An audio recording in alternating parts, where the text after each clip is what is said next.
Baik,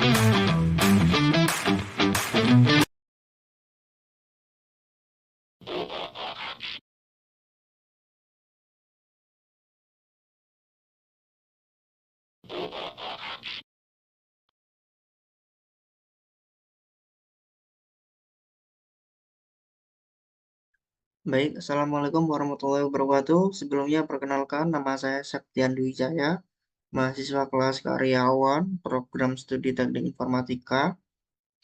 Nah, dari video sebelumnya, teman-teman bisa melihat tentang pengaplikasian penggunaan ARJS atau Augmented Reality berbasis web ya, teman-teman. Nah, jadi di video sebelumnya, video awal tadi, itu menunjukkan suatu objek tiga dimensi yang muncul ketika dia melakukan scan pada suatu marker atau tanda, dan hero marker. Nah, hasil dari video awal tadi, ya, itu didapat dari sebuah program atau coding yang diatur sedemikian rupa. Nah, di sini saya akan menjelaskan tentang program dari hasil project saya di video awal tadi. Nah, di sini saya akan menjelaskan, di sini kita menggunakan website ya, berbasis web, ya ini HTML dan JavaScript atau ARJS ya. Nah, di bagian pertama, di sini kita ada library-nya yang harus kita masukkan supaya support dengan augmented reality JavaScript-nya ya. Di sini kita pakai CDN-nya online ya. Kemudian berikutnya di sini ada body. Nah, di body ini kita style marginnya 0 dan overflow atau daya apa ya? Layout dari komponen yang ada apa? Offside-nya itu biar tidak terlihat. Nah, seperti itu. Kemudian di sini ada tag async. Async ini nanti tag untuk menyimpan skenario dari 3D model kita di ARJS-nya seperti itu.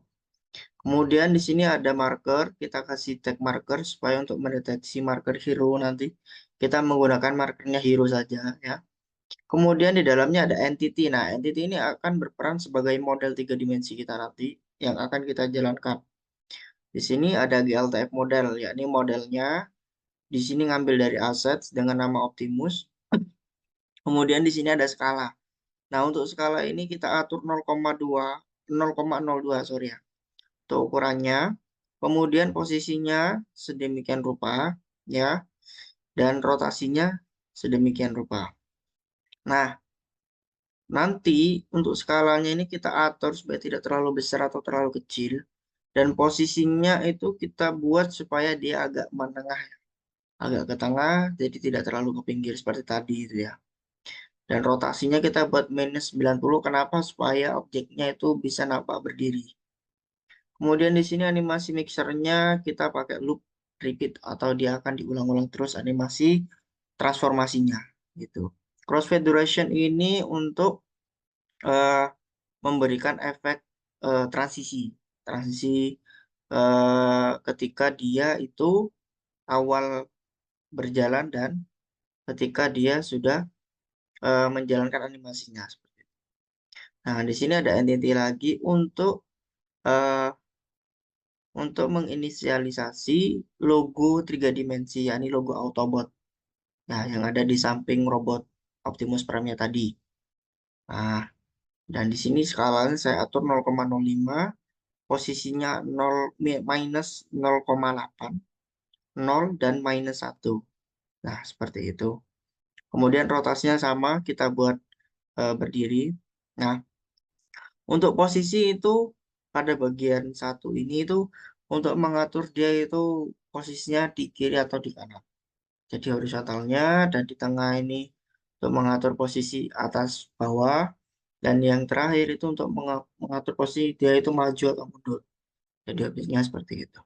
Sama animation mixer kita buat untuk loop repeat atau diulang-ulang dan crossfade durasinya 1. Nah, pada bagian berikutnya ada sound. Nah, ini untuk mengatur sound nih. Soundnya transformer tadi kita kasih ini transformer, terus kita ngelut dari suara. Nah, suara backsoundnya transformer ya. Kemudian kita buat autoplay-nya false ya. autoplay-nya false, kemudian loop atau diulang-ulangnya true. Seperti itu. Nah, kalau sudah terakhir kita harus mengaktifkan kamera supaya untuk bisa scan. Perangkat kita bisa scan hero markernya tadi.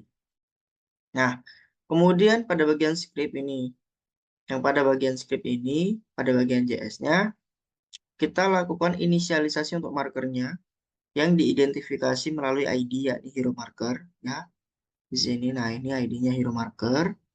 Kemudian di sini ada variabel sound untuk menginisialisasi sound.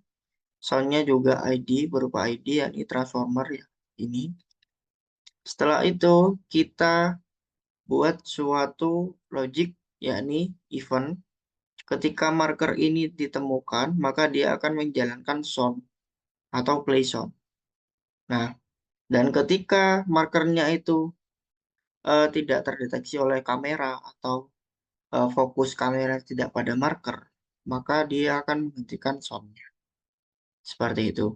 Nah, cukup simpel sih kodenya, cuma hanya sebatas seperti itu saja. Kita bisa membuat ya hiburan lah buat teman-teman siapa sih yang nggak tahu dengan karakter Optimus Prime ya, terutama di kalangan eh, anak-anak gitu ya. Biasanya kan suka lihat film kartun atau kartun lah ya. Itu seperti itu. Baik, mungkin itu saja yang dapat saya sampaikan. Kurang lebihnya mohon maaf. Terima kasih. Assalamualaikum warahmatullahi wabarakatuh.